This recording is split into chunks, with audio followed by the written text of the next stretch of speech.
Hello friends, आज का हमारा टॉपिक है परसेंटेज, जो कि एक बहुत ही इम्पोर्टेंट टॉपिक है। इससे रिलेटेड क्वेश्चंस हर एक कॉम्पिटिटिव एग्ज़ाम में ज़रूर पूछा जाता है, तो ज़रूर इसको करें, आपके लिए बहुत हेल्पफुल होगा। थोड़ा देखते हैं क्या क्या होता है इसमें। कुछ फॉर्मूलाज भी होते हैं जो हमें लर्न करने ज़रूरी होते हैं। तो स्टार्ट करते हैं। To express x percentage as a fraction, x percentage को कैसे लिख सकते हैं? X percentage is equal to x divided by 100। जैसे 20% है, 20% को क्या लिख सकते हैं? 20 divided by 100 is equal to 1/5। To express x by y as a percentage, अगर किसी टर्म को, किसी डिजिट को हमें परसेंट में कन्वर्ट करना है तो उसको मल्टीप्लाई विद 100 करेंगे। एग्जाम्पल 1/5 को हम परसेंट में कैसे लिख सकते हैं? 1/5 इंटू 100 इज इक्वल टू 20%। अब कुछ देखते हैं, जैसे if the price of A commodity increases by R% and expenditure remain constant, find reduction in consumption. जैसे किसी वस्तु का प्राइस इंक्रीज हो रहा है किसी फिक्स्ड परसेंटेज से, फिक्स्ड रेट से, तो और हाँ ये कह रहा है कि एक्सपेंडिचर हमने अपना उतना ही रखना है, बस बताइए कि रिडक्शन इन कंजम्पशन कितनी करनी है। तो हम फॉर्मूला लगाएंगे और आंसर निकाल देंगे। रेट दे रखा है, rate divided by 100 plus rate into 100। Example देखते हैं। In the new budget the price of kerosene oil rose by 25%, by how much percent must a person reduce his consumption so that his expenditure on it does not increase। Formula put किया and rate लिखा, 25 divided by 100 plus 25 into 100, answer आया हमारा 20%। Second देखते हैं। If the price of A commodity decrease by R% and expenditure remain constant, find increase in consumption. किसी वस्तु का price fixed percent से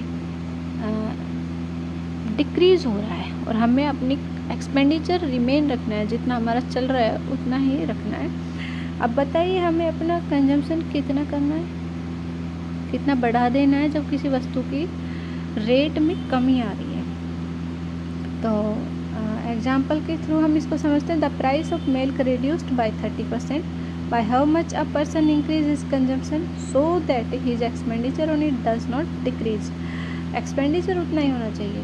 तो रेट हमारा 30 divided by 100 minus 30 into 100, answer आया हमारा 42.8%। अगला देखते हैं। Let the population of a town be P now and suppose it increase at the rate of R% per annum, then population हमारी आज है जितनी भी है वो इंक्रीज़ हो रही है एक फिक्स्ड रेट से, तो बताइए वो आज से n ईयर्स बाद कितनी होगी और आज से n ईयर्स पहले कितनी थी। एग्जाम्पल लेते थे। Population of a town is 1,76,400 if it increase at the rate of 5% per annum, what will be its population 2 years hence, what was it 2 years ago। Population बताई हुई है, रेट बताया हुआ है, पूछ रहे हैं कि आज से 2 साल बाद कितनी होगी और आज के 2 साल पहले कितनी थी। फॉर्मूला पुट करेंगे और अपना आंसर निकाल देंगे। जैसे आज के 2 साल बाद में, after 2 years, 1,76,400 into 1 plus 5 divided by 100 की पावर 2, क्योंकि 2 साल का है ना इसलिए 2, तो आंसर आया 1,94,481। पॉपुलेशन 2 years ago इसी तरह निकालेंगे, अपना फॉर्मूला पुट करेंगे, P/1 plus R divided by 100 की power n। If A is R% more than B is less than A by. इस तरह के क्वेश्चंस बहुत बार पूछे जाते हैं और थोड़े इम्पोर्टेंट भी दी जाती है इनको। जैसे कोई 2 व्यक्ति हैं, उनमें से एक की सैलरी जैसे R% से बढ़ रही है और B की कांस्टेंट है, then B is less than कितना परसेंट, B की कितनी परसेंट कम है। A की तो बता दी इतनी ज़्यादा है, तो B की बताओ उससे कितनी कम है। तो हम फॉर्मूला लगाएंगे और आंसर निकाल देंगे। R divided by 100 plus R into 100%।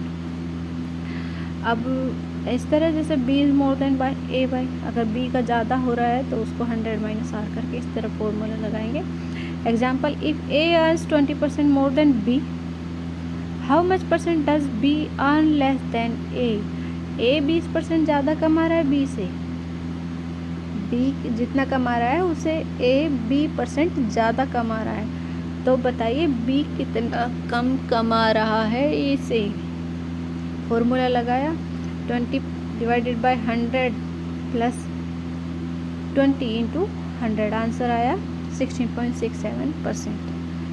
Second example, if A salary is 25% less than B salary, by how much percent is B salary more than A?